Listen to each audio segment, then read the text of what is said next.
അസ്സലാമു അലൈക്കും പ്രിയപ്പെട്ട വിദ്യാർത്ഥിനികളെ. മോഡേൺ സ്റ്റാൻഡേർഡ് അറബിക് ഫ്രീ കോഴ്സിലേക്ക് എല്ലാവർക്കും ഹൃദ്യമായ സ്വാഗതം.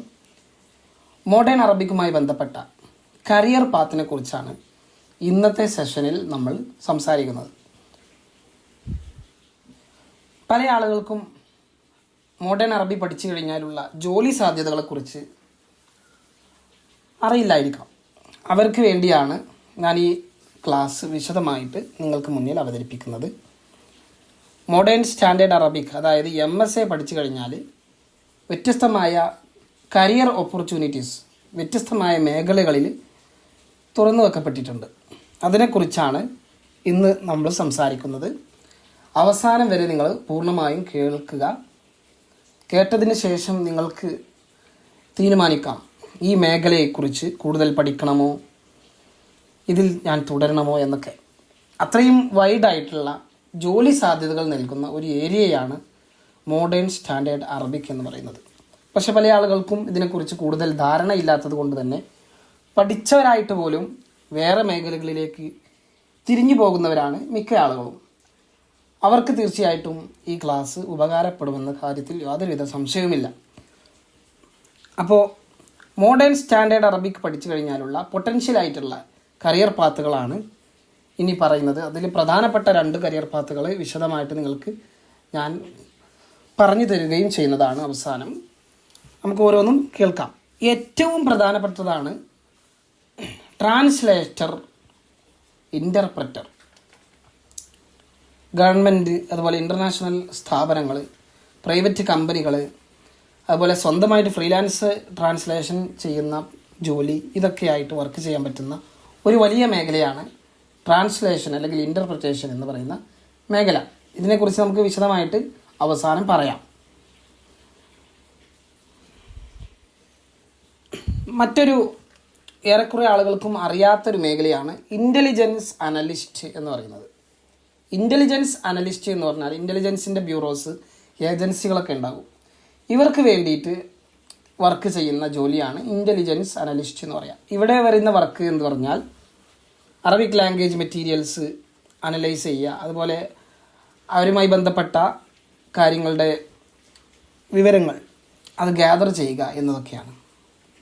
ഇത് നല്ലൊരു ഓപ്പർച്യൂണിറ്റിയുള്ള മേഖലയാണ്. മറ്റൊന്ന് എല്ലാവർക്കും അറിയുന്നത് പോലെ തന്നെ ലാംഗ്വേജ് ഇൻസ്ട്രക്ടറാണ്. അറബിക് ഭാഷ സെക്കൻഡ് ലാംഗ്വേജ് ആയിട്ട് സ്കൂളുകളിലും യൂണിവേഴ്സിറ്റികളിലും അതുപോലെ ഭാഷാ സ്ഥാപനങ്ങളിലൊക്കെ പഠിപ്പിക്കുന്ന മേഖലയുണ്ട്. ഇവിടെ അറബിക് ടീച്ചിങ്ങിൽ വർക്ക് ചെയ്യുക എന്നുള്ളത് ലാംഗ്വേജ് ഇൻസ്ട്രക്ടറുടെ ഒരു ജോലിയാണ്. ഇത് നല്ലൊരു സ്കോപ്പുള്ള മേഖലയാണ്. ഇത് വ്യത്യസ്തമായ രാജ്യങ്ങളിൽ ഈ ജോബ് അവൈലബിൾ ആണ്. അടുത്തത് ട്രേഡ് സ്പെഷ്യലിസ്റ്റാണ്. എന്താണ് ട്രേഡ് സ്പെഷ്യലിസ്റ്റ് എന്ന് പറഞ്ഞാൽ? ട്രേഡ്, ലോകത്തെമ്പാടും നടക്കുന്ന ഒരു ബിസിനസ്സാണ് ട്രേഡ് എന്ന് പറയുന്നത്. അതായത് വ്യാപാരമില്ലാതെ ഈ ലോകം നിലനിൽക്കുകയില്ല. അതുകൊണ്ട് തന്നെ ഈ ജോബ് ലോകം നിലനിൽക്കുന്നിടത്തോളം കാലം ഉണ്ടാകും എന്ന കാര്യത്തിൽ യാതൊരുവിധ സംശയമില്ല. അപ്പോൾ ഈ അറബി രാജ്യങ്ങളിൽ, അതായത് അറബി ഭാഷ സംസാരിക്കുന്ന രാജ്യങ്ങളും മറ്റുള്ള രാജ്യങ്ങളും തമ്മിലുള്ള ട്രേഡുകൾ നടക്കുന്ന സമയത്ത് അവരുടെ ഇടയിൽ ഒരു ലിങ്കായി പ്രവർത്തിക്കുന്ന ജോലിയാണ് ട്രേഡ് സ്പെഷ്യലിസ്റ്റിൻ്റെ ജോബ്. അറബി അറിയാത്ത ആളുകൾ ഉണ്ടാകും. അവർക്ക് തമ്മിൽ അവരുടെ ഭാഷ അറിയുന്ന ആളുകളെ കണക്റ്റ് ചെയ്യുന്ന ഒരു രീതിയാണ് ഈ ട്രേഡ് സ്പെഷ്യലിസ്റ്റിനായിട്ട് വരുന്ന ജോബ്. അടുത്തത് കൾച്ചറൽ അഡ്വൈസറാണ്. കൾച്ചറൽ ഒരു സാംസ്കാരികമായിട്ടുള്ള, ഏതൊരു രാജ്യത്തിനും അതിൻ്റേതായ സാംസ്കാരികമായ കാര്യങ്ങൾ ഉണ്ടായിരിക്കും. അവരുടെ സാംസ്കാരികമായ വർക്കുകൾ, പ്രവൃത്തികൾ, അതുപോലെ അവരുടെ തത്വങ്ങൾ, ഇതെല്ലാം ബിസിനസ് ആവശ്യങ്ങൾക്ക് വേണ്ടിയിട്ടും ഗവൺമെൻറ് ഏജൻസികൾക്ക് വേണ്ടിയിട്ടും അറബി സംസാരിക്കുന്ന രാജ്യങ്ങളിൽ ഈ കാര്യങ്ങളെക്കുറിച്ച്, കൾച്ചറൽ പ്രാക്ടീസസ് ആൻഡ് നോംസിനെ കുറിച്ച് ഗൈഡൻസ് കൊടുക്കാനും ഒരു ഇൻസൈറ്റ് കൊടുക്കാനൊക്കെ കൾച്ചറൽ അഡ്വൈസറുടെ ആവശ്യമുണ്ട്. ഇതെല്ലാം നമുക്ക് ലിങ്ക്ഡിൻ, upwork.com പോലെയുള്ള indeed.com പോലെയുള്ള വെബ്സൈറ്റുകളിലൊക്കെ നമുക്ക് ഈ ജോബ് നമുക്ക് സെർച്ച് ചെയ്ത് കഴിഞ്ഞാൽ നമുക്ക് കാണാൻ കഴിയും. വളരെ റയറായി ലഭിക്കുന്ന ജോബുകളായതുകൊണ്ട് തന്നെ ഇതിന് വലിയ സാധ്യതകളും വലിയ സാലറിയുമാണ് ലഭിക്കുക. മറ്റൊന്ന് ടൂർ ഗൈഡാണ്. ടൂർ ഗൈഡ് എന്ന് പറയുമ്പോൾ എല്ലാവർക്കും അറിയുന്നൊരു ഏരിയയാണ് ലോകത്താരും വെറുതെ ഇരിക്കുന്നില്ല, എല്ലാവരും സഞ്ചരിച്ചുകൊണ്ടിരിക്കുകയാണ്. പ്രത്യേകിച്ചും വിദേശ രാജ്യങ്ങളിലുള്ള ആളുകളൊക്കെ വലിയ സഞ്ചാരികളാണ്. ഇപ്പോൾ നമ്മുടെ നാട്ടിലും ആളുകൾ സഞ്ചരിച്ച് തുടങ്ങി. സ്വാഭാവികമായിട്ടും ടൂറുകൾ നടത്തുന്ന ആളുകൾക്ക് അവർക്ക് ഏതെങ്കിലും ഒരു അറബി സംസാരിക്കുന്ന രാജ്യത്ത് പോവുകയാണെങ്കിൽ അവിടുത്തെ ആളുകൾ എന്ന് പറഞ്ഞാൽ അവിടെ വരുന്ന ആളുകൾക്ക് അവിടുത്തെ ടൂറിൻ്റെ ഗൈഡായിട്ട് വർക്ക് ചെയ്യാൻ വലിയ സാധ്യതകളുണ്ട്. ടൂറിസ്റ്റ് ഗൈഡ് ആയിട്ട് വർക്ക് ചെയ്യുന്നത് കമ്പനികളിലായിരിക്കും മിക്കവാറും ഉണ്ടാവുക. കമ്പനികൾ ഏജൻസികളായിരിക്കും. അപ്പോൾ അവർക്ക് ഒരുപാട് ടൂറുകൾ നടത്തുന്ന ആളുകൾ അവരെ സമീപിക്കുന്ന സമയത്ത് അവർക്കൊരു ഗൈഡിനെ ഇവർ അസൈൻ ചെയ്ത് കൊടുക്കും. അത് ആ ഭാഷ അറിയുന്ന ആളുകളായിരിക്കും അസൈൻ ചെയ്യുക. അത് നല്ലൊരു സ്കോപ്പാണ്. അപ്പോൾ ഇത്തരം മേഖലകളിൽ വർക്ക് ചെയ്യുകയാണെങ്കിൽ വലിയ സാധ്യതകളുണ്ട്, നല്ല സാലറി ലഭിക്കും. ടൂറിസ്റ്റ് ഗൈഡ് എന്നുള്ള ഒരു വേക്കൻസി. അടുത്തത് അഡ്വർടൈസിങ്, മാർക്കറ്റിംഗ്, മാനേജ്മെൻ്റ് ഒക്കെ അറിയുന്ന ആളുകൾക്കുള്ള ഒരു സ്കോപ്പാണ്. അറബി അറിയുന്ന ആളുകൾക്കാണ്. Marketing specialist. അറബ് രാജ്യങ്ങളിലെ, അതായത് അറബി സംസാരിക്കുന്ന ഓഡിയൻസ് ഉള്ള രാജ്യങ്ങളെ ടാർഗറ്റ് ചെയ്തുകൊണ്ട് സ്ട്രാറ്റജി ബിൽഡ് ചെയ്യുക. അവർക്ക് ആവശ്യമായിട്ടുള്ള മാർക്കറ്റിംഗ് സ്ട്രാറ്റജികൾ ഡെവലപ്പ് ചെയ്യുന്ന ആളുകളെ മാർക്കറ്റിംഗ് സ്പെഷ്യലിസ്റ്റ് തസ്തികകളിലേക്ക് നന്നായിട്ട് ആവശ്യമുണ്ടാവും. കാരണം സ്ട്രാറ്റജികളില്ലാതെ ഒരു ബിസിനസ് മുന്നോട്ട് പോവുകയില്ല. അപ്പോൾ ആ സ്ട്രാറ്റജി അറിയുന്ന ആളുകൾ അറബി സംസാരിക്കുന്ന ആളുകളാണെങ്കിൽ അവർക്ക് ഈ മേഖലകളിൽ നന്നായിട്ട് വർക്ക് ചെയ്യാം. ഇതൊക്കെ പറയുന്നത് ഇങ്ങനെയൊക്കെ ഒരുപാട് സാധ്യതകൾ നമുക്ക് മുമ്പിലുണ്ട്. പല ആളുകൾക്കും ഇതിനെക്കുറിച്ചൊന്നും കൂടുതൽ ധാരണയില്ലാത്തതുകൊണ്ടാണ്. മറ്റൊന്ന് സോഷ്യൽ മീഡിയ മാനേജറാണ്. ഇന്നിപ്പോൾ ലോകം സോഷ്യൽ മീഡിയയിൽ ഷ്രിങ്ക് ചെയ്തുകൊണ്ടിരിക്കുന്ന ഒരു കാലമാണ്. ആളുകൾ മൊബൈൽ ഫോൺ വെറുതെ ഉപയോഗിക്കുന്നില്ല. അവരെല്ലാവരും മൊബൈൽ ഫോൺ ഉപയോഗിക്കുന്നത് ഒന്നുകിൽ വാട്സപ്പ് നോക്കാൻ, അല്ലെങ്കിൽ ഇൻസ്റ്റഗ്രാം, അല്ലെങ്കിൽ ഫേസ്ബുക്ക്, അല്ലെങ്കിൽ കുറച്ചും കൂടി പ്രൊഫഷണൽ ആയിട്ടുള്ള ആളുകളാണെങ്കിൽ ട്വിറ്റർ, പിന്നെ സാധാരണക്കാരായ ആളുകൾ തന്നെ യൂട്യൂബ്. ഇതൊക്കെ ഇങ്ങനെ ഫുൾ ടൈം നോക്കിക്കൊണ്ടിരിക്കുകയാണ്. ആളുകൾ ഫോൺ തുറക്കുന്നത് തന്നെ ഇതൊക്കെ നോക്കാൻ വേണ്ടിയിട്ടാണ്. ആളുകൾ മെസ്സേജ് വന്നോ നോക്കാൻ, പുതിയ എന്തെങ്കിലും അപ്ഡേഷൻ വന്നോ നോക്കാൻ, ലോകത്തുള്ള നടക്കുന്ന വിവരങ്ങൾ, എന്തെങ്കിലും ദുരന്തം ഉണ്ടായോ എന്നൊക്കെ അറിയാനൊക്കെ നോക്കുന്നത് സോഷ്യൽ മീഡിയയിലാണ്, യൂട്യൂബിലാണ്, അല്ലെങ്കിൽ ഇൻസ്റ്റഗ്രാമിലാണ്. അവളുടെ ആരാധ്യ പുരുഷന്മാരുടെയും ആരാധ്യ സ്ത്രീകളുടെയൊക്കെ പുതിയ അപ്ഡേറ്റുകൾ അറിയാൻ ഇൻസ്റ്റഗ്രാമിൽ കയറി നോക്കുന്നു. സ്വാഭാവികമായിട്ടും ബിസിനസ് നടക്കുന്നതൊക്കെ ഈ സോഷ്യൽ മീഡിയ അടിസ്ഥാനപ്പെടുത്തിയാണ്, ഡിജിറ്റൽ മാർക്കറ്റിംഗ് വഴിയാണ്. ഈ ഡിജിറ്റൽ മാർക്കറ്റിംഗ് വളരെ ക്രിയേറ്റീവായിട്ടാണ് ഇന്നത്തെ കാലത്ത് ബിസിനസ് നടത്തുന്ന ആളുകൾ, ബിസിനസ് എംപ്ലോയീസ്, ബിസിനസ് കൺസേൺസ് ഒക്കെ വളരെ സംഭവബഹുലമായിട്ട് ഉപയോഗിക്കുന്നത്. സ്വാഭാവികമായിട്ടും ഇവരുടെ സോഷ്യൽ മീഡിയ മാനേജ് ചെയ്യാൻ സോഷ്യൽ മീഡിയ മാനേജർ ആവശ്യമാണ്. സോഷ്യൽ മീഡിയ വളരെ ക്രിയേറ്റീവായിട്ട് ഉപയോഗിക്കാൻ അറിയുന്ന അറബി സ്പീക്കിംഗ് പേഴ്സൺസിനെ സോഷ്യൽ മീഡിയ മാനേജർമാരായിട്ട് കമ്പനികൾ നിയമിക്കും. എല്ലാം ഒരൊറ്റ കമ്പനിക്ക് എല്ലാം കമ്പനിയുടെ CEO തന്നെ നോക്കി നടത്തൽ ഒരിക്കലും സാധ്യമല്ല. അതുകൊണ്ട് തന്നെ ഇപ്പോൾ വരുന്ന കമ്പനികൾക്കൊക്കെ സോഷ്യൽ മീഡിയ മാനേജർ എന്ന പുതിയൊരു തസ്തിക കൂടി സൃഷ്ടിച്ചുകൊണ്ട് അവരെ നിയമിക്കുകയാണ്. എന്തിനാണ് സോഷ്യൽ മീഡിയ മാനേജിങ് ചെയ്യുന്നത്? അവരുടെ ഈവൻറ്റ്സ് വരുമ്പോൾ, അവരുടെ പുതിയ ഓഫറുകൾ വരുമ്പോൾ, അവരുടെ സ്ഥാപനത്തിൽ നടക്കുന്ന ബിസിനസ്സുകളെ കുറിച്ചാണ് പറയുന്നത്. ബിസിനസ്സിൽ വരുന്ന പുതിയ ഈവൻറ്റ്സ്, പുതിയ ഓഫേഴ്സ്, പുതിയ പോസ്റ്റേഴ്സ്, ഇതൊക്കെ ജനങ്ങളെ അറിയിക്കാൻ നിർബന്ധമായിട്ടും ഇവർക്ക് സോഷ്യൽ മീഡിയ മാനേജിങ് അറിയുന്ന നല്ല ക്രിയേറ്റീവായിട്ടുള്ള ഗൂഗിൾ മൈ ബിസിനസ് ഉപയോഗിക്കാനും, അതുപോലെ SEO, അതുപോലെ സോഷ്യൽ മീഡിയ മാർക്കറ്റിംഗ് SMM ഒക്കെ അറിയുന്ന ആളുകളെയാണ് ഇവർ അസൈൻ ചെയ്യുന്നത്. അപ്പോൾ അത് നല്ല അറിയുന്ന അറബി സംസാരിക്കുന്ന ആളുകൾക്ക് നല്ല സ്കോപ്പാണ്. ഇപ്പോൾ വിദേശ രാജ്യങ്ങളിലൊക്കെ ഏറ്റവും കൂടുതൽ സ്കോപ്പുള്ള ഒരു മേഖലയാണ് ഈ digital marketing, social media managing എന്നൊക്കെ പറയുന്നത്. അതിന് അറബി കൂടെ നിങ്ങൾക്ക് അറിഞ്ഞു കഴിഞ്ഞാൽ നല്ല സ്കോപ്പാണ്. ഇപ്പോൾ അത് പഠിച്ചു കഴിഞ്ഞാൽ വളരെ ഈസി ആയിട്ട് ഗൾഫിലേക്കൊക്കെ പറന്ന് നല്ല ജോലി സമ്പാദിക്കാം. അപ്പോൾ ഇങ്ങനെ ഒരു ജോബ് സ്കോപ്പ് നിലവിലുണ്ട്. അതുപോലെ ബിസിനസ്സുമായി ബന്ധപ്പെട്ട മറ്റൊരു ജോബാണ് business consultant. Advise companies on entering or operating in Arabic speaking markets. അറബിക് സംസാരിക്കുന്ന മാർക്കറ്റുകൾ ഓപ്പറേറ്റ് ചെയ്യാൻ വേണ്ടിയിട്ട്, അല്ലെങ്കിൽ അതിലേക്ക് കടക്കാനൊക്കെ വേണ്ടിയിട്ട് കമ്പനികൾക്ക് അഡ്വൈസ് നൽകുന്ന പരിപാടിയാണ് ബിസിനസ് കൺസൾട്ടൻ്റ് എന്ന് പറയുന്നത്. അപ്പോൾ ഈ ബിസിനസ് കൺസൾട്ടൻസി ഇയാൾക്കറിയണം, കൂടാതെ അറബി അറിയണം. എന്തിനും അറബി ആവശ്യമാണെന്ന് അർത്ഥം. അടുത്തത് ലീഗൽ അഡ്വൈസറാണ്. ലീഗൽ അഡ്വൈസർ എന്ന് പറയുമ്പോൾ ഇൻ്റർനാഷണൽ ലോ അല്ലെങ്കിൽ ഇൻ്റർനാഷണലായിട്ട് ഇടപെടുന്ന കമ്പനികളിലൊക്കെ ലീഗൽ ആയിട്ടുള്ള അഡ്വൈസ് നൽകാനും ലീഗൽ സർവീസസ് ഒക്കെ നൽകാൻ അറബി ഭാഷ സംസാരിക്കുന്ന ക്ലയൻസുമായിട്ട് ഡീൽ ചെയ്യാനൊക്കെ ലീഗൽ അഡ്വൈസർമാരുടെ ആവശ്യം ഉണ്ടാവും. ഈ അഡ്വൈസർ ബോർഡിലേക്ക് നല്ലൊരു സ്കോപ്പാണ്. അതിന് ലീഗലായിട്ടുള്ള കാര്യങ്ങൾ അറിയണം എന്ന് മാത്രം. അടുത്തത് കോർപ്പറേറ്റ് ലിയാസൺ ആണ്. എന്ന് പറഞ്ഞാൽ അറബിക് സംസാരിക്കുന്ന പാർട്ട്ണർമാർ അല്ലെങ്കിൽ ക്ലയൻസോ അതുപോലെ മൾട്ടിനാഷണൽ കമ്പനികൾ MNCകൾ എന്ന് പറയും, ഇവർക്ക് തമ്മിൽ ഒരു ബ്രിഡ്ജായിട്ട് ഒരു പാലമായിട്ട് പ്രവർത്തിക്കുന്ന വർക്കാണ് കോർപ്പറേറ്റ് ലിയേസൺ. ഇതിനെക്കുറിച്ച് കൂടുതൽ അറിയാൻ നിങ്ങൾക്ക് ഗൂഗിളിലൊക്കെ സെർച്ച് ചെയ്ത് കഴിഞ്ഞാൽ മനസ്സിലാകും. അടുത്തതായിട്ട് അക്കാദമിക് റിസർച്ചറാണ്. മിഡിൽ ഈസ്റ്റുകളിലൊക്കെ അവരുമായി ബന്ധപ്പെട്ട പഠനങ്ങൾ ലിംഗ്വിസ്റ്റിക് അതുപോലെ അതുമായി ലിംഗ്വിസ്റ്റിക് ലാംഗ്വേജുമായി ബന്ധപ്പെട്ട ഫീൽഡുകളിലൊക്കെ റിസർച്ച് സംഘടിപ്പിക്കാനൊക്കെ അക്കാദമിക് റിസർച്ചർമാർ ആവശ്യമുണ്ട്. ഈ മേഖലയിലേക്ക് നല്ല സ്കോപ്പുകളാണ് വരുന്നത്. പിന്നെയുള്ളത് ഹെൽത്ത് കെയർ പ്രൊഫഷണലാണ്. ഹെൽത്ത് കെയർ പ്രൊഫഷണൽ എന്ന് പറഞ്ഞാൽ അറബി സംസാരിക്കുന്ന പേഷ്യൻസിന്, ഇപ്പോൾ നമ്മുടെ നാട്ടിലൊക്കെ ഇഷ്ടം പോലെ ആസ്റ്റർ മെഡിസിറ്റി അതുപോലെ മിംസിലൊക്കെ ഒരുപാട് ആയുർവേദ കോട്ടക്കൽ ആയുർവേദ ഹോസ്പിറ്റലിലൊക്കെ ഒരുപാട് വിദേശ രാജ്യങ്ങളിൽ നിന്നുള്ള അറബികൾ വരുന്നുണ്ട്. അപ്പോൾ അവർക്ക് മെഡിക്കൽ സർവീസിന് ഇപ്പോൾ അവിടെ ഒരു വർക്ക് ചെയ്യുന്ന ഒരു പെൺകുട്ടിയെ എനിക്ക് നേരിട്ടറിയാം. ആ കുട്ടിക്ക് 1 ലക്ഷമാണ് ശമ്പളം. കാര്യമായിട്ട് വർക്കൊന്നുമില്ല, അറബി സംസാരിക്കാൻ അറിയാമെന്നുള്ളതാണ്.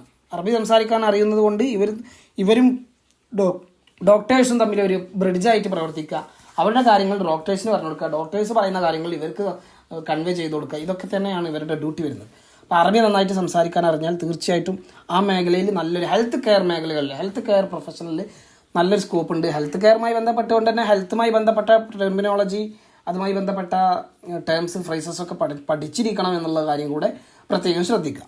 പിന്നെയുള്ളത് ഗവൺമെൻറ് സർവീസാണ്. ഗവൺമെൻറ് സർവീസ് എന്ന് പറയുമ്പോൾ ഗവൺമെൻറ് ഏജൻസികൾ, അതായത് അറബിക് ലാംഗ്വേജ് ആവശ്യമായിട്ടുള്ള ഗവൺമെൻറ് ഏജൻസികൾ ഉണ്ടാവും. അവരുടെ വ്യത്യസ്തമായ കപ്പാസിറ്റികളിൽ വർക്ക് ചെയ്യുക എന്നുള്ളതാണ് ഗവൺമെൻറ് സർവീസ് വരുന്നത്. അത് നല്ല സ്കോപ്പുള്ള മേഖലയാണ്. കാരണം ഗവൺമെൻറ്റിന് എപ്പോഴും പല രീതിയിലുള്ള ആവശ്യങ്ങൾ ആവശ്യമായിട്ട് വരും. പിന്നെയുള്ളത് കോണ്ടന്റ് ക്രിയേറ്ററാണ്. കോണ്ടന്റ് ക്രിയേഷൻ എന്ന് പറയുമ്പോൾ അതിനെക്കുറിച്ച് വിശദമായിട്ട് ഞാൻ അവസാനം പറയുന്നുണ്ട്. റൈറ്റ് ചെയ്യുക, പ്രൊഡ്യൂസ് ചെയ്യുക, അതുപോലെ വെബ്സൈറ്റുകൾക്ക്, ബ്ലോഗുകൾക്ക്, അതുപോലെ മറ്റുള്ള ഡിജിറ്റൽ പ്ലാറ്റ്ഫോമുകളിലേക്കൊക്കെയുള്ള അറബിയിലുള്ള കോണ്ടന്റുകൾ ട്രാൻസ്ലേഷൻ ചെയ്ത് കൊടുക്കുക, ക്രിയേറ്റ് ചെയ്ത് കൊടുക്കുക, അത് പ്രൊഡ്യൂസ് ചെയ്ത് കൊടുക്കുക. ഇതൊക്കെയാണ് കോണ്ടന്റ് ക്രിയേറ്ററുടെ ഡ്യൂട്ടി എന്ന് പറയുന്നത്. ഇത് വളരെ സ്കോപ്പുള്ള മേഖലയാണ്. ഇപ്പോൾ കോണ്ടന്റ് ക്രിയേഷനിൽ നല്ല സ്കോപ്പ് ഉണ്ട്. കാരണം ബ്ലോഗുകളിലൂടെയൊക്കെ ഇഷ്ടം പോലെ വരുമാനം, ഗൂഗിൾ ആഡ്സെൻസ് വഴിയൊക്കെ നല്ല വരുമാനം വരുന്നു, യൂട്യൂബിലൂടെ നല്ല വരുമാനം വരുന്നു. ഇതൊക്കെ ആകുമ്പോൾ സ്വാഭാവികമായിട്ടും ഒരു നല്ല പ്രൊഫഷണൽ ആയിട്ടുള്ള ഒരു ബ്ലോഗറോ അല്ലെങ്കിൽ വ്ളോഗറോ അവരുടെ കോണ്ടന്റുകൾ വ്യത്യസ്തമായ ഫീൽഡുകളിലേക്ക്, വ്യത്യസ്തമായ രാജ്യങ്ങളിലേക്കൊക്കെ എത്തിക്കാൻ താല്പര്യപ്പെടുന്നുണ്ടെങ്കിൽ അവർ തീർച്ചയായിട്ടും ഹയർ ചെയ്യുന്നത് നല്ല സ്പീക്കിംഗ് കപ്പാസിറ്റിയുള്ള, നല്ല ഫ്ലുവൻസിയുള്ള, അറബിക്കാണെങ്കിൽ അറബി ഭാഷയിലാണെങ്കിൽ ആ അറബി ഭാഷയിൽ നല്ല ഫ്ലുവൻസിയുള്ള ആളുകളെ അവർ ഹയർ ചെയ്യും. അപ്പോൾ ആ മേഖലകൾക്ക് നല്ല സ്കോപ്പാണ്. അതിനൊക്കെ നിങ്ങൾ എപ്പോഴും ലിങ്ക്ഡിൻ സെർച്ച് ചെയ്തുകൊണ്ടിരിക്കണം. നെക്സ്റ്റ് ട്രാവൽ കൺസൾട്ടൻ്റ് ആണ്. ട്രാവൽ കൺസൾട്ടൻറ്റിൻ്റെ ഡ്യൂട്ടി എന്ന് പറയുന്നത് അറബി ഭാഷ സംസാരിക്കുന്ന രാജ്യങ്ങളിൽ നിന്നുള്ള ക്ലയൻസ് ഉണ്ടാവും. അവരുടെ യാത്രകൾ കോർഡിനേഷൻ ചെയ്യുക. ഇപ്പോൾ ഒരു വിദേശ രാജ്യത്തുള്ള ഒരാൾ ഇവിടെ നാട്ടിലേക്ക് വരികയാണ്, അയാൾക്ക് ഇവിടെ സഞ്ചരിക്കാം. അപ്പോൾ അവരുടെ ട്രാവൽ നമ്മൾ അവരുമായി സംസാരിച്ച് അവരുടെ ബജറ്റും അവരുടെ യാത്രയുടെ ആവശ്യങ്ങളൊക്കെ മനസ്സിലാക്കി കോർഡിനേഷൻ നടത്തി പ്ലാൻ ചെയ്ത് കോർഡിനേഷൻ നടത്തുന്ന ഡ്യൂട്ടിയാണ് ട്രാവൽ കൺസൾട്ടൻ്റ് വരുന്നത്. ഇത് നല്ലൊരു സ്കോപ്പാണ്. കാരണം നമ്മുടെ ഈ കോട്ടക്കലൊക്കെ ചുറ്റിപ്പറ്റി ഇഷ്ടം പോലെ ട്രാവൽ കൺസൾട്ടൻറ്റുമാർ നിലവിൽ വർക്ക് ചെയ്യുന്നുണ്ട്. അവർക്കൊക്കെ അറബി അറിയാം, അവർ അറബി പഠിച്ചു, അറബി ഭാഷ പഠിച്ചവരാണ്. അവർ നന്നായിട്ട് സംസാരിച്ച് കോർഡിനേഷൻ ചെയ്ത് ഒരുപാട് പണം സമ്പാദിക്കുന്നതൊക്കെ ഫ്രീലാൻസ് വർക്കായിട്ട് വരുന്നുണ്ട്. ട്രാവൽ ഗൈഡ് ആയിട്ട് ട്രാവൽ ടൂറിസം മേഖലയിൽ വർക്ക് ചെയ്യുന്ന കമ്പനികളുണ്ടാവും. ഈ കമ്പനികളുമായി അസോസിയേറ്റ് ചെയ്തിട്ടൊക്കെ ഈ ജോബ് വരുന്നുണ്ട്. പിന്നുള്ളത് ടെക്നിക്കൽ റൈറ്ററാണ്. ടെക്നിക്കൽ റൈറ്റർ എന്ന് പറഞ്ഞാൽ ഈ പ്രോഡക്റ്റുകൾ അതുപോലെ സർവീസുകളൊക്കെ ഉണ്ടാവും. പല വിദേശ രാജ്യത്തുള്ള പല കമ്പനികളും പല പ്രോഡക്റ്റുകൾ ഇറക്കുന്നു. ഈ പ്രോഡക്റ്റുകൾക്കൊക്കെ മാനുവൽ ഉണ്ടാക്കും. അതായത് ഇപ്പോൾ നമ്മളൊരു മൊബൈൽ ഫോൺ വാങ്ങിയാൽ ആ മൊബൈൽ ഫോണിലൊരു മാനുവൽ ഉണ്ടാവും, ഒരു ബുക്ക് ഉണ്ടാവും. അതിൽ മൊബൈൽ ഫോൺ എങ്ങനെ യൂസ് ചെയ്യണം, ഒരു മോണിറ്റർ വാങ്ങിയാൽ ആ മോണിറ്റർ എങ്ങനെ ഓപ്പൺ ആക്കണം, എങ്ങനെ ഒരു ഫിറ്റ് ചെയ്യണം, എങ്ങനെ കണക്ട് ചെയ്യണം എന്നൊക്കെ പറയുന്ന ഒരു മാനുവൽ ഉണ്ടാവും. ഈ മാനുവൽ വിദേശ രാജ്യത്താണെങ്കിൽ ആ രാജ്യത്തുള്ള ഒരു മാനുവലും കൂടെ അതിലുണ്ടാവും. പൊതുവേ പണ്ടത്തെ കാലങ്ങളിലൊക്കെ മൊബൈൽ ഫോൺ ഇറങ്ങുമ്പോൾ അതൊക്കെ വിദേശത്തു നിന്നാണ് അധികം വരിക. അപ്പോൾ അതിലൊക്കെ ഒരു മാനുവൽ ഒന്നിൽ ചൈനീസ് ഉണ്ടാവും, ഒന്ന് ഇംഗ്ലീഷ് ഉണ്ടാവും, ഒന്ന് അറബി ഉണ്ടാവും. തീർച്ചയായിട്ടും ഈ 3 ലാംഗ്വേജുകൾ എപ്പോഴും ഉണ്ടാവും. ഇപ്പോൾ മാറിക്കൊണ്ടിരിക്കുന്നു. പക്ഷേ വിദേശ രാജ്യങ്ങളിലൊക്കെ ഇതിനുള്ള സ്കോപ്പ് ആയതുകൊണ്ട് തന്നെ മാനുവൽ ഞാൻ ട്രാൻസ്ലേഷൻ 120 പേജുള്ള ഒരു മൊബൈൽ ഫോണിൻ്റെ മാനുവൽ ഞാൻ ട്രാൻസ്ലേഷൻ ചെയ്തത് കഴിഞ്ഞ വർഷമാണ്. അത് അമേരിക്കയിൽ നിന്ന് ഇറക്കുന്ന ഒരു പ്രോഡക്റ്റാണ്. അതുപോലെ ഒരു TV യുടെ മാനുവൽ ഞാൻ ചെയ്തിട്ടുണ്ട്. അപ്പോൾ എനിക്കതറിയാം. അത് ഈ ലോക്കലൈസേഷൻ എന്നൊക്കെ ഇതിന് പറയും, മറ്റൊരു പേരാണ് ലോക്കലൈസേഷൻ. അപ്പോൾ ഈ മേഖലയിൽ നല്ല സ്കോപ്പ് ഉണ്ട്. ഇതിനൊക്കെ നമ്മൾ സെർച്ച് ചെയ്തുകൊണ്ടിരിക്കണം. വെറുതെ നമ്മൾ വീട്ടിലിരുന്നാൽ ഒരിക്കലും ഈ ജോബ് കിട്ടില്ല. പിന്നെയുള്ളത് ഫിലിം ആൻഡ് മീഡിയ പ്രൊഡക്ഷനാണ്. ഫിലിം ആൻഡ് മീഡിയ പ്രൊഡക്ഷൻ എന്ന് പറഞ്ഞാൽ അറബി ലാംഗ്വേജിലുള്ള ഫിലിമുകൾ, TV ഷോസ്, അങ്ങനത്തെ വ്യത്യസ്തമായ മീഡിയകൾ, ഇതിലൊക്കെ പ്രൊഡക്ഷൻ ഏരിയയിൽ വർക്ക് ചെയ്യുമ്പോൾ വരുന്ന വർക്കുകൾക്കാണ് film and media production work എന്ന് പറയുന്നത്. അത് നല്ല സ്കോപ്പ് ഉണ്ട്. ഈ അറബി ഭാഷ സംസാരിക്കുന്ന ആളുകളായതുകൊണ്ട് തന്നെ അവരുമായി ബന്ധപ്പെട്ട പല രീതിയിലുള്ള സഹായങ്ങൾ ആവശ്യം വരും. അപ്പോൾ അവർ ഇതിനൊക്കെ നല്ല സ്പെഷ്യലിസ്റ്റുകൾ, അറബിക് സ്പെഷ്യലിസ്റ്റുകളായ ആളുകളെ അവർ ഹയർ ചെയ്യും. പിന്നീട് വരുന്നത് ഇൻ്റർപ്രറ്റർ ഫോർ ഇൻ്റർനാഷണൽ കോൺഫറൻസ് ആണ്. ഇൻ്റർനാഷണൽ സമ്മേളനങ്ങൾ ഉണ്ടാകുമ്പോൾ അവിടെ റിയൽ ടൈമായിട്ടുള്ള ഇൻ്റർപ്രിറ്റേഷൻ, അതായത് ഇൻ്റർപ്രിറ്റേഷനും ട്രാൻസ്ലേഷനും തമ്മിലുള്ള വ്യത്യാസം എന്ന് പറഞ്ഞാൽ, ട്രാൻസ്ലേഷൻ എന്ന് പറഞ്ഞാൽ നമ്മൾ എഴുതിക്കൊണ്ട് ട്രാൻസ്ലേഷൻ, ടൈപ്പ് ചെയ്തുകൊണ്ടൊക്കെ കൊടുക്കുന്ന ട്രാൻസ്ലേഷൻ വർക്കാണ്, ഭാഷാ വിവർത്തനമാണ്. നേരെ പറഞ്ഞ് ഇൻ്റർപ്രിറ്റേഷൻ എന്ന് പറഞ്ഞാൽ ഒരാൾ സംസാരിച്ചുകൊണ്ട്, ഒരാൾ എൻ്റെ അടുത്തിരിക്കുന്നു, അയാൾ സംസാരിക്കുന്നത് മറ്റാൾക്ക് സംസാരിച്ച് പറഞ്ഞു കൊടുക്കുക. ഓറൽ ട്രാൻസ്ലേഷൻ എന്ന് പറയുന്നതിന്, വാമൊഴി ട്രാൻസ്ലേഷൻ. അപ്പോൾ ഈ ഇൻ്റർനാഷണൽ കോൺഫറൻസ് എന്ന് പറയുമ്പോൾ ഇൻ്റർനാഷണൽ കോൺഫറൻസിലെ പരിപാടികൾ, ഇവൻറ്റ്സിലൊക്കെ റിയൽ ടൈമായിട്ട് അയാൾ പറയുന്ന ആ സമയം തന്നെ നമ്മളിവിടെ ട്രാൻസ്ലേഷൻ ചെയ്ത് കൊടുക്കും. ഉദാഹരണത്തിന് ഇപ്പോൾ നമ്മുടെ നാട്ടിൽ രാഹുൽ ഗാന്ധി വന്നിട്ട് അദ്ദേഹം ഇംഗ്ലീഷിലാണ് സംസാരിക്കുന്നത്. മലയാളികൾക്ക് മനസ്സിലാക്കി കൊടുക്കാൻ ഒരു ഇൻ്റർപ്രിറ്റർ അവിടെ വെച്ചിട്ടുണ്ടാവും. അവരാണ് ഇത് മറ്റുള്ളവർക്ക് മനസ്സിലാക്കി കൊടുക്കുന്നത്. ഉദാഹരണം പറഞ്ഞാൽ, എന്നതുപോലെ ഇൻ്റർനാഷണൽ കോൺഫറൻസുകളിലും ഇൻ്റർനാഷണൽ ഇവൻറ്റ്സിനൊക്കെ ട്രാൻസ്ലേഷൻ, റിയൽ ടൈം ഇൻ്റർപ്രിറ്റേഷൻ നടത്തുന്ന ആളുകൾക്ക് നല്ല സ്കോപ്പാണ്. അതിൽ നല്ലൊരു ഭാവിയുണ്ട്. പിന്നെയുള്ളത് പബ്ലിക് റിലേഷൻസ് സ്പെഷ്യലിസ്റ്റാണ്. അറബിക് സംസാരിക്കുന്ന രാജ്യങ്ങളിലുള്ള കമ്മ്യൂണിക്കേഷൻ, അവരുടെ പബ്ലിക് റിലേഷനുമായി ബന്ധപ്പെട്ട കാര്യങ്ങളൊക്കെ മാനേജ് ചെയ്യുന്ന ഉദാഹരണത്തിന് ഒരു കമ്പനിയുടെ പബ്ലിക് PR വർക്കായിട്ട്, PR എന്ന് അതിന് പറയാം, പബ്ലിക് റിലേഷൻസ് ഓഫീസർ എന്നൊക്കെ പറയും, PRO, അതുമായി ബന്ധപ്പെട്ട വർക്കുകൾ ചെയ്യുന്ന സ്പെഷ്യലിസ്റ്റ്. പിന്നെ അത് കസ്റ്റമർ സർവീസ് റെപ്രസെൻറ്റേറ്റീവാണ്. കസ്റ്റമർ സർവീസിൻ്റെ പ്രതിനിധാനം ചെയ്യുന്ന വർക്ക്. അതായത് ഇപ്പോൾ അറബി സംസാരിക്കുന്ന കസ്റ്റമേഴ്സിന് വ്യത്യസ്തമായ ഗ്ലോബൽ കമ്പനികളുമായിട്ട് അസിസ്റ്റൻസ് കൊടുക്കും. അപ്പോൾ നമ്മൾ ഈ ആമസോണിൽ എൻ്റെ ഒരു സുഹൃത്ത് ഇങ്ങനെ വർക്ക് ചെയ്യുന്നുണ്ട്. ഹൈദരാബാദ് ഹൈടെക് സിറ്റിയിൽ വർക്ക് ചെയ്യുന്ന ഒരു സുഹൃത്താണ്. അദ്ദേഹം വീട്ടിലിരുന്നുകൊണ്ടും അവരുടെ കമ്പനിയിൽ പോയിക്കൊണ്ടൊക്കെ വർക്ക് ചെയ്യുന്നുണ്ട്. അവരുടെ വർക്ക് എന്തെന്ന് വെച്ചാൽ, ആമസോൺ എന്ന് പറഞ്ഞാൽ ഒരു പ്ലാറ്റ്ഫോമാണ്, സെല്ലിംഗ് പ്ലാറ്റ്ഫോമാണ്. ഈ പുതിയ കമ്പനികൾ അറബ് രാജ്യത്തായാലും വിദേശ രാജ്യങ്ങളിലെ വേറെ രാജ്യങ്ങളിലായാലും നമ്മുടെ നാട്ടിലൊക്കെ ആയാലും പുതിയ സെല്ലർമാർ വരും. നമുക്കൊക്കെ സെല്ല് ചെയ്യാം. നമുക്കുടെ പ്രോഡക്റ്റുകൾ, നമ്മുടെ GST, നമ്മുടെ നാട്ടിൽ ബന്ധപ്പെട്ട നമ്മുടെ ടാക്സുമായി ബന്ധപ്പെട്ട കാര്യങ്ങളൊക്കെ അവർ മീറ്റ് ചെയ്തുകൊണ്ട്, അതിൻ്റെ ക്രൈറ്റീരിയ ഒക്കെ മീറ്റ് ചെയ്തുകൊണ്ട് നമുക്ക് സെല്ല് ചെയ്യാം. അപ്പോൾ ഇവരുടെ ഡ്യൂട്ടി എന്ന് പറയുന്നത്, ഈ പുതിയ സെല്ലർമാർ വരുമ്പോൾ കമ്പനി അസൈൻ ചെയ്ത് കൊടുക്കും ഇവരെ കോൺടാക്ട് ചെയ്തിട്ട് അവരുടെ ടാക്സിൻ്റെ ഇൻഫർമേഷനൊക്കെ അപ്ലോഡ് ചെയ്തിട്ടുണ്ടോ, അതൊക്കെ കറക്റ്റാണോ എന്നൊക്കെ നോക്കാൻ. ചെറിയ ഡ്യൂട്ടിയാണ്. ജസ്റ്റ് കോൾ ചെയ്യുക, ഇത് ഓക്കെ ആണോ എന്ന് ചോദിക്കുക, കോൾ കട്ട് ചെയ്യുക, അത് റിപ്പോർട്ട് കൊടുക്കുക. ഇത് നല്ലൊരു ജോബാണ്. ഇയാൾക്ക് വരുന്ന ശമ്പളം 85,000 രൂപയാണ് സ്റ്റാർട്ടിങ്ങിൽ. ഇതിന് ഓരോ ലെവലുണ്ടാവും, ലെവൽ 1, ലെവൽ 2, ലെവൽ 3, ലെവൽ 5 ഒക്കെ പോകും. അപ്പോൾ അവിടെയൊക്കെ 2 ലക്ഷം 3 ലക്ഷം ഒക്കെ ശമ്പളം കൂടിക്കൊണ്ടേയിരിക്കും, അതൊരിക്കലും കുറയില്ല. നല്ലൊരു റിമോട്ട് ഏരിയ ആയിട്ട് വർക്ക് ചെയ്യുന്ന ജോബും അവിടെ കിട്ടും. പിന്നെ ചില സമയത്ത് കമ്പനികളിലേക്ക് തിരിച്ചു വിളിക്കുമ്പോൾ ആ സമയത്ത് പോകേണ്ടി വരും. നമ്മുടെ നാട്ടിൽ ഇരുന്നുകൊണ്ട് തന്നെ ചെയ്യാം. ഇത് നല്ലൊരു സ്കോപ്പാണ്, കസ്റ്റമർ സർവീസ് റെപ്രസെൻറ്റേറ്റീവ് ജോബ്. ഇനിയുള്ളത് സോഫ്റ്റ്വെയർ ലോക്കലൈസേഷൻ സ്പെഷ്യലിസ്റ്റാണ്. സോഫ്റ്റ്വെയറുകൾ, പുതിയ കമ്പനികൾ പുതിയ സോഫ്റ്റ്വെയറുകൾ അവരുടെ ബിസിനസ് ആവശ്യത്തിനും മറ്റുള്ള പബ്ലിക് ആവശ്യങ്ങൾക്ക് വേണ്ടിയിട്ടൊക്കെ ഡെവലപ്പ് ചെയ്തുകൊണ്ടിരിക്കുകയാണ്. അപ്പോൾ ഇതിനുമായി ബന്ധപ്പെട്ട ഇത് യൂസ് ചെയ്യുന്നത്, ഇപ്പോൾ അറബിയിലൊരു സോഫ്റ്റ്വെയർ ഓപ്പൺ ചെയ്യുമ്പോൾ ഇംഗ്ലീഷിൽ നിന്നും ട്രാൻസ്ലേഷൻ ചെയ്യാനുണ്ടാവും അവരുടെ പദങ്ങൾ. ഇതിനാണ് ലോക്കലൈസേഷൻ, സോഫ്റ്റ്വെയർ ലോക്കലൈസേഷൻ എന്ന് പറയുന്നത്. അതിൻ്റെ സ്പെഷ്യലിസ്റ്റിന് നല്ല സ്കോപ്പാണ്. ഇതിന് ടെക്നിക്കലായിട്ടുള്ള ടേംസ് പഠിക്കണം, ടെക്നിക്കൽ ടെർമിനോളജി പഠിക്കണം എന്ന് മാത്രം. മറ്റൊന്ന് എഡ്യൂക്കേഷണൽ മെറ്റീരിയൽ ഡെവലപ്പറാണ്. എഡ്യൂക്കേഷനുമായി ബന്ധപ്പെട്ട മെറ്റീരിയൽസ്, കരിക്കുലം, പുസ്തകങ്ങൾ, ഇതൊക്കെ ഡെവലപ്പ് ചെയ്യുന്ന ജോബ്. പിന്നുള്ളത് മാനുഷികമായിട്ടുള്ള സഹായങ്ങൾ, ഹ്യൂമാനിറ്റേറിയൻ എയ്ഡ് വർക്കർ. ഒക്കെ ക്രൈസിസ്, എന്തെങ്കിലും ദുരന്തങ്ങളോ അല്ലെങ്കിൽ ഡെവലപ്മെൻറ്റ് എഫേർട്സിലൊക്കെ സഹായിക്കാൻ വേണ്ടിയിട്ട് അറബിക് സംസാരിക്കുന്ന രാജ്യങ്ങളിൽ സംസാരിക്കാൻ വേണ്ടിയിട്ടുള്ള വർക്ക്, അതാണ് ഹ്യൂമാനിറ്റേറിയൻ എയ്ഡ് വർക്കർ. പിന്നുള്ളത് ലോകത്തെമ്പാടും സ്കോപ്പുള്ള ജേർണലിസ്റ്റ് അല്ലെങ്കിൽ ഫോറിൻ കറസ്പോണ്ടൻറ്റ്. ന്യൂസുകൾ, ഇവൻറ്റ്സുകൾ, അറബിക് രാജ്യങ്ങളിൽ വരുന്ന ഇവൻറ്റ്സുകൾ, ന്യൂസുകൾ ഒക്കെ മീഡിയകൾക്ക്, ഇൻ്റർനാഷണൽ മീഡിയ ഔട്ട്ലെറ്റിന് വേണ്ടിയിട്ട് റിപ്പോർട്ട് ചെയ്യുക. ഇതാണ് ജേർണലിസ്റ്റ് അല്ലെങ്കിൽ ഫോറിൻ കറസ്പോണ്ടൻറ്റിൻ്റെ ജോബ് വരുന്നത്. പിന്നെ NGO worker, non governmental organisation, non profit ഓർഗനൈസേഷനിലൊക്കെ വർക്ക് ചെയ്യുന്ന ജോബ്സ്. ഇത്രയും കാര്യങ്ങളാണ് ഒരു പ്രധാനപ്പെട്ട മോഡേൺ അറബി പഠിച്ച ആളുകൾക്ക് വരുന്ന മേജറായിട്ടുള്ള കരിയർ പാത്തുകൾ. ഇനി നമുക്ക് പ്രധാനപ്പെട്ട 2 കരിയർ പാത്തുകളെ കുറിച്ച് വിശദമായിട്ടൊന്ന് സംസാരിച്ച് നമുക്ക് ഈ ക്ലാസ് ഇവിടെ വൈൻഡപ്പ് ചെയ്യാം. ആദ്യമായിട്ട് പറയുന്നത് ട്രാൻസ്ലേറ്റർ അല്ലെങ്കിൽ ഇൻ്റർപ്രറ്റർ. ഈ കരിയർ പാത്തിനെ കുറിച്ചാണ് നമുക്കൊന്ന് വിശദമായിട്ട് പറയാം. എന്താണ് ട്രാൻസ്ലേഷൻ എന്ന് പറഞ്ഞാൽ? മോഡേൺ സ്റ്റാൻഡേർഡ് അറബിക്ക് അറിയുന്ന ആളുകൾക്ക് ഏറ്റവും നല്ല സ്കോപ്പുള്ള മേഖലയാണ് ട്രാൻസ്ലേഷൻ എന്ന് പറയുന്നത്. ഒരു ഭാഷയിൽ നിന്ന് മറ്റൊരു ഭാഷയിലേക്ക് അവരെന്താണോ പറയുന്നത് അതിനെ കൺവെർട്ട് ചെയ്ത് മനസ്സിലാക്കി കൊടുക്കുക എന്നുള്ള ഡ്യൂട്ടിയാണ് ട്രാൻസ്ലേറ്ററുടെ ഡ്യൂട്ടി എന്ന് പറയുന്നത്. ട്രാൻസ്ലേഷൻ നടക്കുന്ന സമയത്ത് അവിടെ 2 ലാംഗ്വേജുകൾ ആവശ്യം വരും. ഒന്ന് SL, മറ്റൊന്ന് TL. SL എന്ന് പറഞ്ഞാൽ സോഴ്സ് ലാംഗ്വേജ് എന്നാണ് പറയുക, സോഴ്സ് ലാംഗ്വേജ്. TL എന്ന് പറഞ്ഞാൽ ടാർഗറ്റ് ലാംഗ്വേജ്. അതായത് ഏത് ഭാഷയിൽ നിന്നാണോ നിങ്ങൾ കൺവെർട്ട് ചെയ്യുന്നത് അതിനെ സോഴ്സ് ലാംഗ്വേജ് എന്നും, ഏതൊരു ഭാഷയിലേക്കാണോ നിങ്ങൾ കൺവെർട്ട് ചെയ്യുന്നത് അതിനെ ടാർഗറ്റ് ലാംഗ്വേജ് എന്ന് പറയുന്നു. അപ്പോൾ SL-ഉം TL-ഉം ഉള്ള ഒരു പ്രക്രിയയാണ്, ഒരു പ്രോസസ്സാണ് ട്രാൻസ്ലേഷൻ എന്ന് പറയുന്നത്. അപ്പോൾ ട്രാൻസ്ലേഷൻ നല്ല ഒരു സ്കോപ്പുള്ള മേഖലയാണ്. ഇപ്പോൾ AI, ആർട്ടിഫിഷ്യൽ ഇൻ്റലിജൻസ്, അതൊക്കെ ലിസ്റ്റിനായി എന്നൊക്കെ പറയുന്ന ആർട്ടിഫിഷ്യൽ ഇൻ്റലിജൻസ് പുരോഗമിച്ച കാലമാണ്.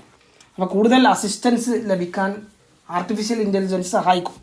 അതിൻ്റെ സഹായത്തോടും കൂടെ നമുക്ക് എന്ത് ചെയ്യാം, നമ്മുടെ ഈ ജോബ് വളരെയധികം പൂർവാധികം ശക്തിയോട് മുന്നോട്ട് കൊണ്ടുപോകാം.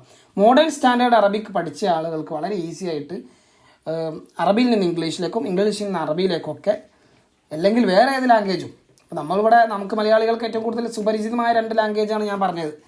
വേറെ ഏത് ലാംഗ്വേജ് ആവാം, ജർമ്മൻ ആവാം, ലാറ്റിൻ ആവാം, അങ്ങനെ ഏത് ഭാഷയും ആവാം. അപ്പോൾ അതിലേക്ക് തിരിച്ചും മറിച്ചും വൈസ് വേഴ്സ ആയിട്ട് ട്രാൻസ്ലേഷൻ ചെയ്യുന്ന ജോബ് വലിയ സ്കോപ്പാണുള്ളത്.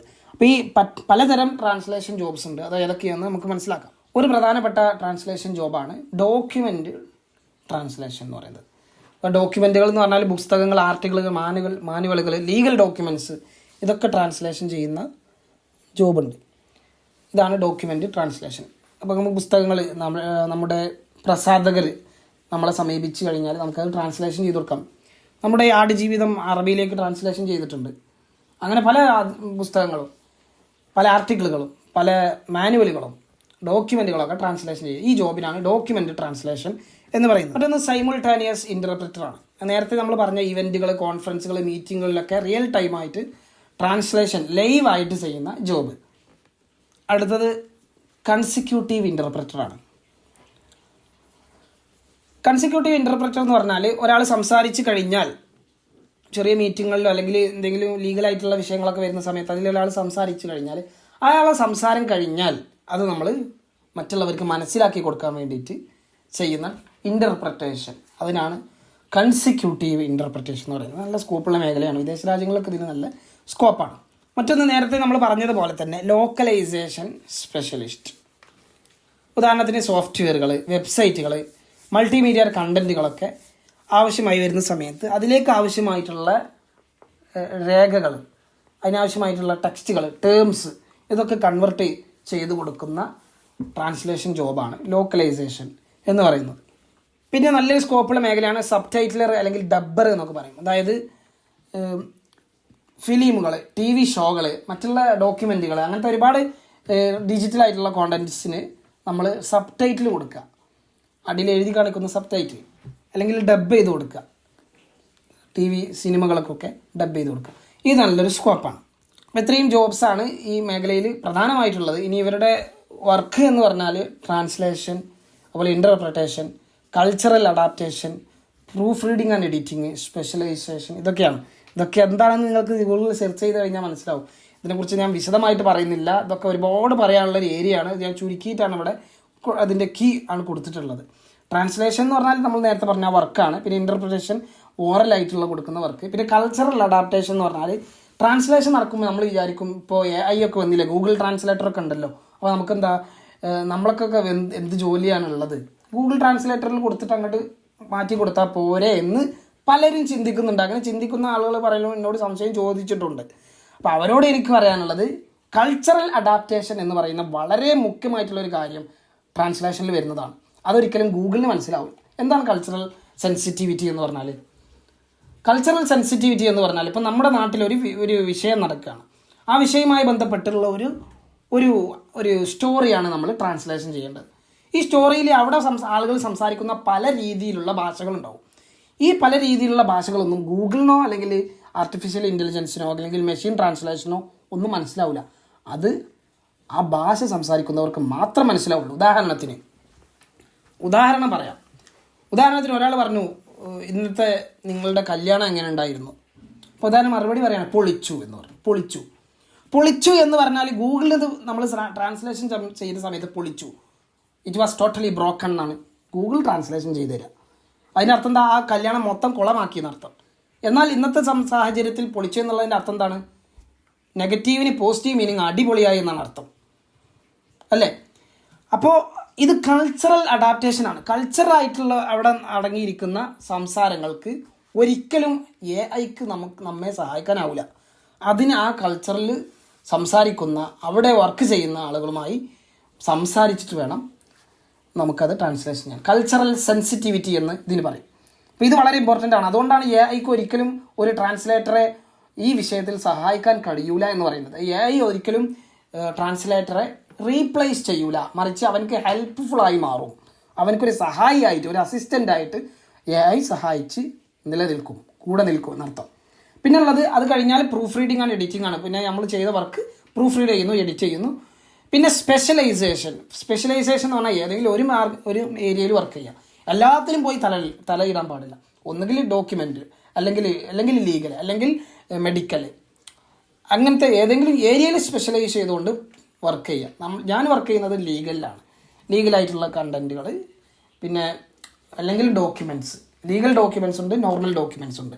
ഇതിൽ രണ്ടിലാണ് ഞാൻ വർക്ക് ചെയ്യുന്നത്. ഞാൻ UAE-യിലൊരു കമ്പനിയിലാണ് വർക്ക് ചെയ്യുന്നത്. പിന്നെ ഫ്രീലാൻസ് ആയിട്ടും വർക്ക് ചെയ്ത് കൊടുക്കുന്നുണ്ട്.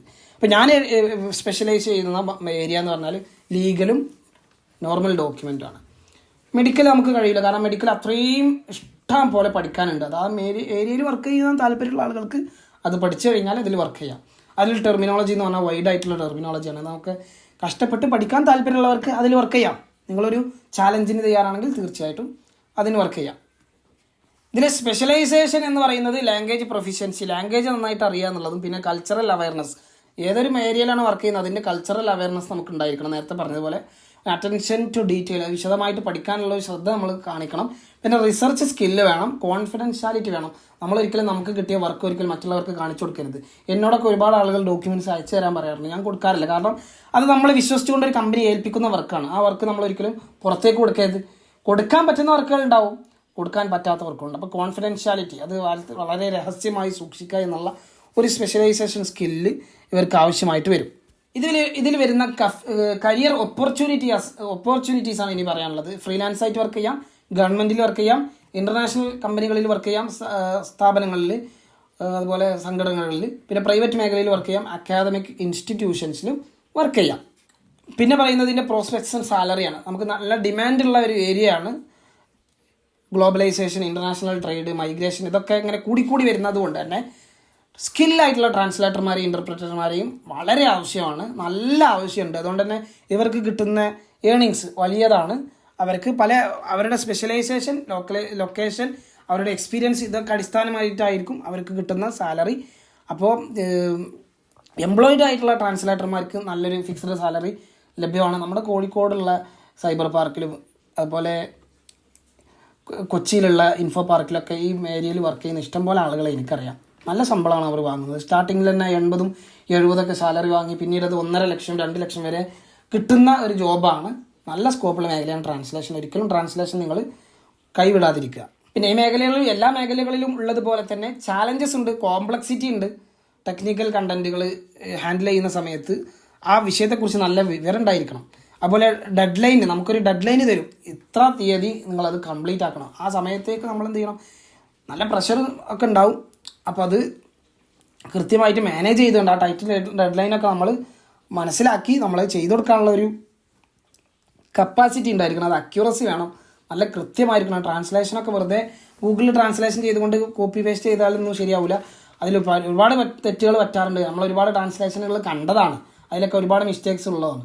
അപ്പോൾ അത് നമ്മൾ പ്രത്യേകം ശ്രദ്ധിക്കണം. ഇനി അടുത്ത ഒരു സ്പെഷ്യലൈസേഷനും കൂടി നമുക്കൊരു കരിയർ പാത്ത് കൂടെ നോക്കാം. Content creator. കോണ്ടന്റ് ക്രിയേറ്ററിക്ക് എന്തൊക്കെയാണ്, ഒരു മോഡേൺ സ്റ്റാൻഡേർഡ് അറബി പഠിച്ച കോണ്ടന്റ് ക്രിയേറ്റർക്ക് എന്തൊക്കെ ജോബ് സാധ്യതകളുണ്ട് എന്ന് നോക്കാം. കോണ്ടന്റ് ക്രിയേറ്റർക്ക് ഒരു MS അറബി, ഒരു മോഡേൺ സ്റ്റാൻഡേർഡ് അറബിക്ക് അറിയുന്ന കോണ്ടന്റ് ക്രിയേറ്റർ നല്ല എൻഗേജിങ് ആയിട്ടുള്ള, റെലവൻ്റ് ആയിട്ടുള്ള, നല്ല ക്വാളിറ്റിയുള്ള കണ്ടന്റുകൾ വ്യത്യസ്തമായ ഡിജിറ്റൽ പ്ലാറ്റ്ഫോമുകളിലേക്ക് ചെയ്തു കൊടുക്കാൻ കഴിയും.